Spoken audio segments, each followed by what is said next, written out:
Olá, caros amigos, ouvintes, que nos dão a honra de nos acompanhar pelas mídias da Comunhão Espírita de Brasília, pelo nosso canal no YouTube. Sejam todos, mais uma vez, muito bem-vindos ao programa O Livro dos Espíritos em Nossa Vida. Hoje, dando continuidade ao estudo da Lei de Igualdade, vamos tratar do último título desse tema e desse capítulo, que se refere à igualdade diante do túmulo. Daqui a pouco, logo depois da nossa vinheta. Até já. Começa agora o programa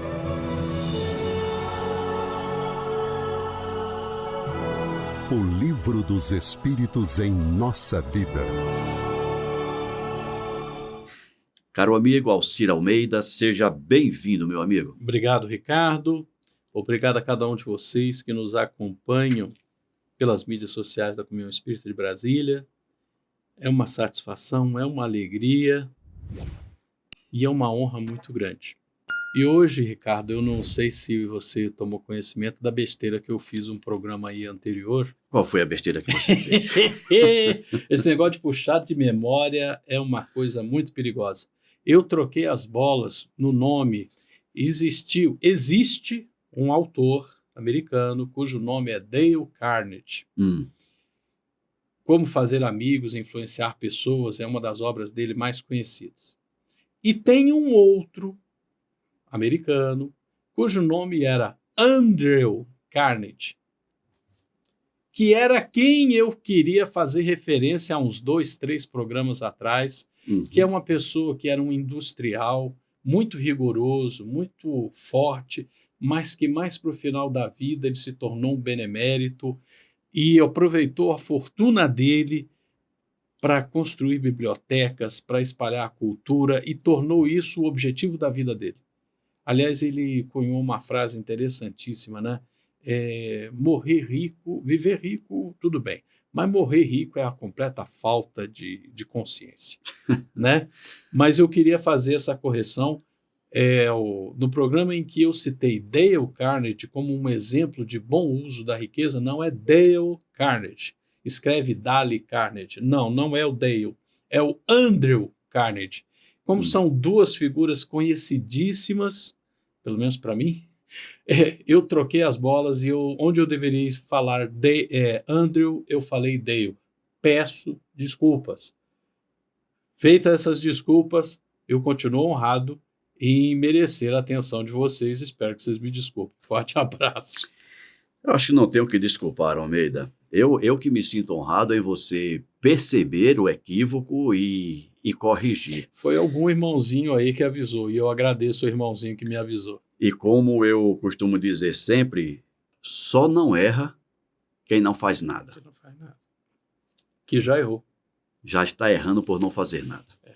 Vamos em frente? Vamos em frente. Meu caro, este é o programa de número 321 e nós vamos para o último título do capítulo 9 do livro 3º, que se refere à lei de igualdade. E o título é Igualdade diante do túmulo. E na questão 823, o Kardec fez a seguinte pergunta, Almeida. De onde vem o desejo de se perpetuar a memória pelos monumentos fúnebres?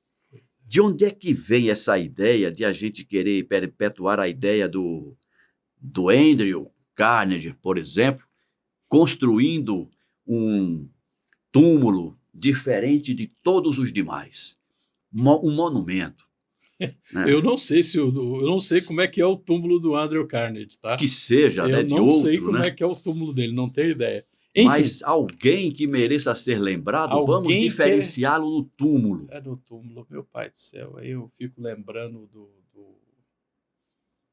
eu acho que eu já citei, mas vale a pena citar de novo, que quando alguém de destaque, seja no esporte, seja na religião, seja na política, alguém desencarna, apresentar os respeitos àquele que parte é uma obrigação cristã. É o respeito ao nosso semelhante, que deu bons exemplos. A obra que ele deixou, A né? obra que ele deixou, o legado, tudo mais. Então, por exemplo, e aqui eu me lembro do enterro do Ayrton Senna, Uhum. um momento em que o Brasil parou, o enterro do Tancredo Neves, 40 anos. É. Foi também um momento em que o Brasil parou, porque era um momento importante historicamente, era uma mudança política importante que ele capitaneou. Ele chegou até às vésperas de assumir a presidência e desencarnou. Enfim, respeito à história do próximo que se destaca é algo importante. E nós aqui no Brasil ainda não aprendemos o suficiente. Agora, quando alguém, e normalmente é a própria pessoa, né, que durante a vida começa a utilizar os recursos materiais de que dispõe para fazer um mausoléu, para fazer um enterro luxuosíssimo. Vamos lembrar que isso vem lá desde os egípcios. Desde o tempo dos faraós, eles construíam monumentos mortuários gigantescos em formato de pirâmide, né? Então, até hoje, tem gente escavando lá no deserto para encontrar esses túmulos. Porque estava cheio de joias, cheio de material arqueológico para rememorar aquele que partiu. E não tem outra maneira de dizer isso. Quem toma essa atitude de fazer um grande monumento é porque ele quer ser lembrado. Ele não quer ser esquecido. E é só por isso. O único desejo que move é o desejo de não ser esquecido. E não tem como a gente falar isso diferente. Essa ação... Agora, tu imagina. Milhares e milhares de escravos que poderiam estar plantando trigo, podiam estar plantando comida, poderiam estar pesquisando novas formas de produção, produzindo barcos, pescando, né? Na ciência, na alimentação, na agricultura, tudo para viver melhor. Ao invés disso, estavam suando sangue, às vezes, sob o guante do chicote, para construir um monumento para que aquele faraó não fosse esquecido. Isso é o exercício da vaidade, isso é o exercício do orgulho. Isso não é nada de bom. Perfeito. Eu vou ler a resposta, porque vai ter uma subpergunta depois, e a gente volta a comentar. Eu vou repetir a pergunta. De onde vem o desejo de se perpetuar a memória pelos monumentos fúnebres? E os espíritos disseram: último ato de orgulho. Ou seja, como você disse, é uma forma de alimentar o orgulho daquele que está partindo. Ele vai embora da vida material, mas ele não quer que a vida material o esqueça, ele quer deixar uma marca para ser lembrado. Então, o Kardec fez uma subpergunta. Mas a suntuosidade dos monumentos fúnebres, frequentemente, não é determinada pelos parentes que desejam honrar a memória do falecido e não pelo próprio falecido? Aqui, o Kardec está mudando o foco. Não é o falecido que trabalhou para ser lembrado. São os parentes que, tentando manter viva a memória daquele parente honrado que se foi, decide construir um mausoléu de luxo, que ressalte-se diante dos demais. Nesse caso, o que nós podemos dizer dos parentes que estão fazendo isso? Olha, o que a doutrina espírita nos ensina é que nós somos seres eternos. Nós tivemos um ponto inicial. Nós estamos evoluindo sempre. Partindo desta ideia, ninguém efetivamente morre. Ninguém morre. Foi para o outro lado. Voltou para casa. Para usar uma expressão mais simplória. Meus pais já se foram. Meu pai nasceu em 29 de novembro de 1927. Desencarnou em 96. Eu tenho na memória a minha relação com meu pai na presente encarnação. Né? Eu sei quem ele foi. Eu sei o nome do pai dele, porque desencarnou antes de eu nascer. Eu sei o nome da mãe dele, pelo mesmo motivo que eu não a conheci nesta existência. Eu sei onde ele nasceu, toda a história dele, eu conheço o nome de todos os irmãos dele, sei o que ele viveu, sei o que ele me ensinou de bom e sei o que ele me ensinou que não é tão bom. De forma semelhante, eu sei quem é minha mãe. Minha mãe nasceu em 31 de julho de 39. Toda vez que eu falava isso, ela ficava triste porque lembrava que 39 era a época da guerra. E eu, com essa minha mania de ficar guardando datas, ela associou eu lembrar a data do aniversário dela à guerra. Enfim. Sei quem foi minha mãe. Sei o que ela representa para mim. Eu não preciso, a cada momento que eu vou lá na cidade onde eles estão enterrados, ir lá para botar mais, para mandar polir o mármore, polir o granito, polir um monumento ou fazer um monumento ainda maior. Eu não preciso disso. O meu amor por eles não significa ter que construir um monumento para eles. O meu respeito, o meu carinho, o meu afeto por cada um deles está aqui, no meu coração, está aqui gravado na minha razão, tudo o que eu vivi com eles, de que eu me orgulho. Poxa, meu pai fazia assim, minha mãe fazia assado.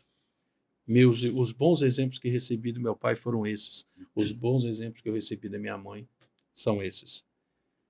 Quando nós temos um familiar que quer homenagear a memória do morto, fazendo um monumento, fazendo um mausoléu, fazendo coisas suntuosas, isso aí está mais querendo dizer: olha como eu sou bom, eu honro meu pai, olha só como eu estou honrando meu pai, olha como eu estou fazendo um monumento bonito para ele, olha como eu estou fazendo um monumento bonito para minha mãe. Ou seja, o que importa não é o que eles foram, nem o amor que eu tenho por eles, mas eu quero mostrar para a sociedade. Aí é outro sentimento. Aí é a mesma vaidade, é o mesmo orgulho. Aí é aquela sensação de raça, de casta, de linhagem de sangue. Aí é outro sentimento. De pertencimento, né? De pertencimento a uma casta. Olha, talvez... A um legado. Talvez se pense assim: olha, eu não sou tão importante como o meu pai, mas eu sou filho dele. Então eu quero mostrar para que você não esqueça quem foi meu pai. Para que você não esqueça. Sabe com quem está falando? Eu sou filho do fulano. Exatamente.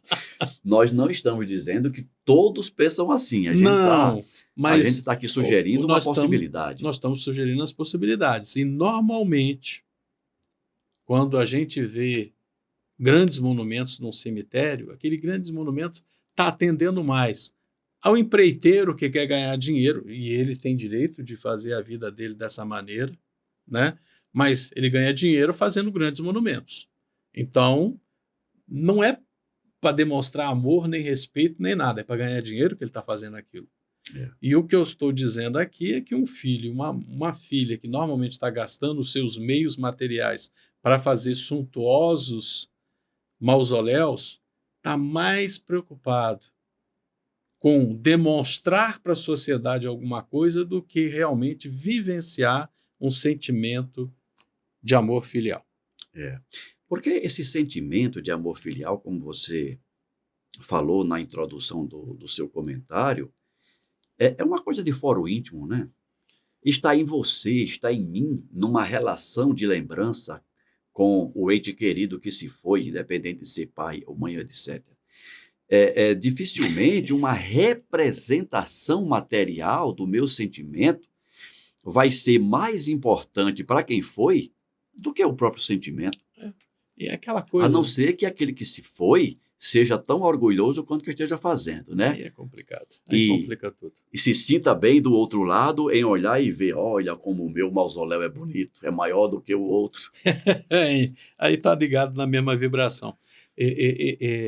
Apenas para exemplificar, minha mãe, em vida, claro, às vezes eu comentava alguma coisa e ela sempre falava assim: meu filho, como é que você sabe disso? Mas mãe, foi a senhora que falou no dia tal, assim, assim, assim.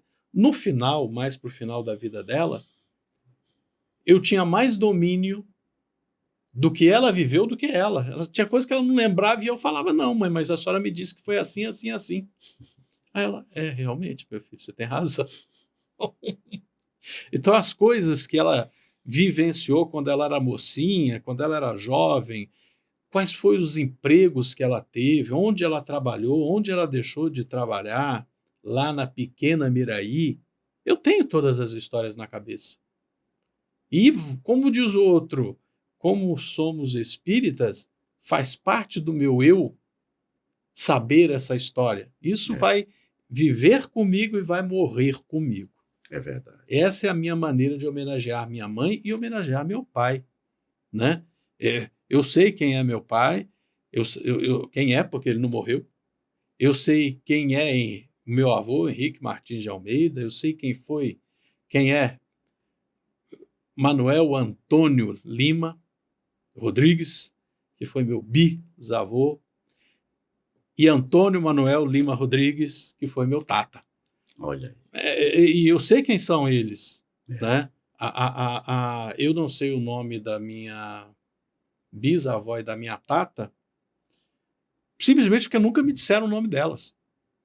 Porque as pessoas não sabiam o nome delas, com quem eu convivi nessa vida. Né? Então tem histórias. O meu amor por eles, o meu sentimento por eles é querer saber deles. É verdade. E se você me permite um parêntese, você falou muito bem que você tem de memória todas essas histórias, todas essas experiências. Faz parte do meu patrimônio. Faz parte do teu patrimônio. Ninguém tira. É verdade. Mas tem uma coisa que pode acontecer com você, ou que aconteceu, de certa maneira, com a sua mãe, quando ela chegou a uma certa idade e não lembrava de suas próprias experiências. É provável que um dia você momentaneamente vai esquecendo em função do desgaste físico. Aí, como diz outro, posso não acessar essa memória. Mas nem por isso ela se perderá. Ela não se perderá. Eu posso desenvolver Alzheimer, pode acontecer qualquer coisa comigo. Mas, quando eu for para a espiritualidade e eu voltar a ter domínio sobre todo esse recurso e outros mais que hoje estão esquecidos, voltarei a ter domínio, mas são da minha posse, mesmo que eu não tenha domínio nesse momento. Exatamente. Assim como minhas encarnações anteriores. Hoje eu não tenho domínio, mas elas fazem parte do meu patrimônio. Estão preservadas. Estão preservadas. Um dia eu volto a acessar. Eu vou repetir a pergunta. subpergunta que o Kardec fez. Ele disse assim: a suntuosidade dos momentos fúnebres frequentemente não é determinada pelos parentes que desejam honrar a memória do falecido e não pelo próprio falecido? E os espíritos disseram para o Kardec: orgulho dos parentes que querem se glorificar a si mesmos. Sim, não é sempre pelo morto que se fazem todas essas demonstrações. É por amor próprio, é pelo mundo, é para ostentar a sua riqueza. Creis que a lembrança de um ser querido seja menos durável no coração do pobre, porque ele não pode colocar senão uma flor sobre a sua tumba?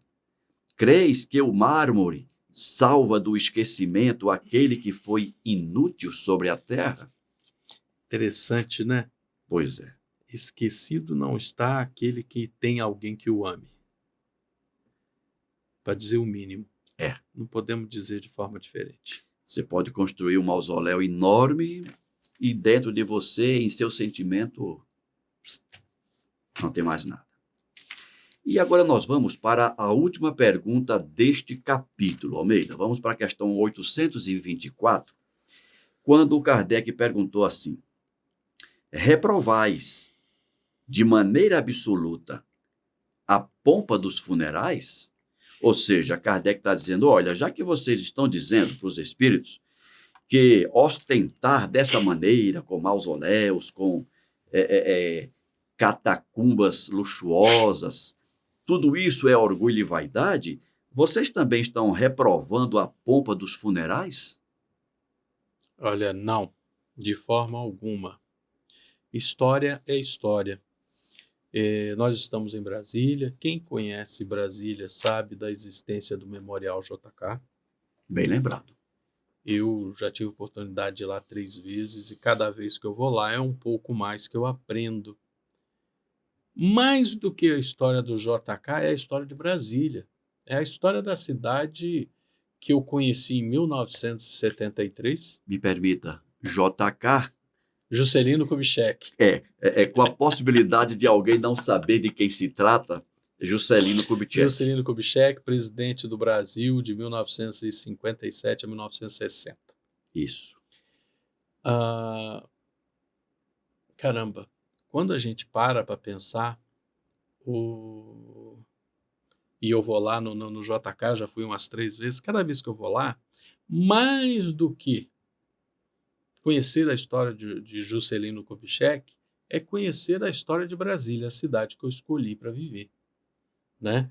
É uma maneira de honrar cada um dos candangos, e abrindo o glossário, né? Uhum. Candango é como são chamados as pessoas que lá atrás, em 1957 a 1960, vieram para o Centro-Oeste para construir a cidade. Isso. Para construir as primeiras edificações. E passou a ser o toponímico de quem nasce no Distrito Federal. Enfim, toponímica é o substantivo. Hoje, o substantivo... Adjetivo pátrio. Adjetivo pátrio, obrigado. Enfim, e eu acho que é aí que a gente tem que perceber onde é que vai uma coisa e onde que vai a outra. Reconhecer o mérito de quem foi, seja um grande destaque político como Juscelino Kubitschek, sejam todos os Joões, Joaquins, Pedros e Josés que foram e Marias e Luísas e Anas que construíram essa cidade, é honrar aquele que construiu aquilo que eu usufruo hoje. Eu acho isso importante, né? Conhecer a história para honrar aqueles que aqui tiveram antes de mim, pelo menos nesta encarnação, porque eu posso, que aqui estiveram para construir aquilo que eu tenho hoje, o benefício, eu acho digno. Então, nesse sentido, quando alguém desencarna, alguém de mérito, sejam os... Caramba, Juscelino Kubitschek, entrem na internet, conheçam a história de como foi o enterro de Juscelino Kubitschek. Eu era criança, em Brasília, eu morava em Sobradinho na época, e os professores disseram, né? Alguns professores já envolvidos na política e tudo mais, a cidade parou. Porque os últimos anos, para quem não sabe, Juscelino Kubitschek foi proibido de entrar em Brasília. Ele era proibido. Ele foi exilado. Ele só pôde voltar morto. Enfim. E os professores disseram para a gente, já naquela época, e não saiu em nenhum jornal, como é que foi o enterro do Juscelino. Mas a cidade parou. Foi um enterro numeroso e ao extremo. As pessoas tomaram ali o cemitério da Boa Esperança. Campo da Esperança. Campo da Esperança. Campo da Esperança. Para honrar aquele que foi o principal agente na criação da cidade. Na execução dos planos da cidade. Sim, né? ele é o que tornou uma ideia realidade. Uma ideia que vinha desde da proclamação da República em 1822, na primeira Constituição Brasileira de 1824, e em 1960 se tornou realidade. Enfim, então a gente honrar, no sentido de reconhecer o mérito, é de valor, né? Uhum. E isso não tem problema nenhum, não. A doutrina espírita não pode recriminar isso, de jeito nenhum. Nem a doutrina, nem os espíritos, né, Almeida? Nem os espíritos. Porque a doutrina dos espíritos. A resposta que os espíritos deram para o Kardec, repetindo a pergunta, reprovais de maneira absoluta a pompa dos funerais? E peremptoriamente eles disseram não. Quando honra a memória de um homem de bem, é justa e é um bom exemplo.